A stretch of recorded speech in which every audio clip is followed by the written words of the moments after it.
Did I or did I not lock the car? The answer to that question is always at your fingertips. Lock and unlock shows you if your car is locked or not, or if the windows are open or not. You can lock the car directly from the app. The app also displays other important vehicle data, like current fuel consumption or remaining range. The ŠKODA Connect app shows you if your car is locked or not.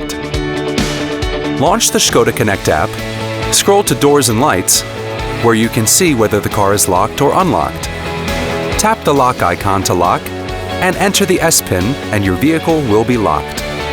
You can also unlock the car or check if the windows are closed and whether the lights are off.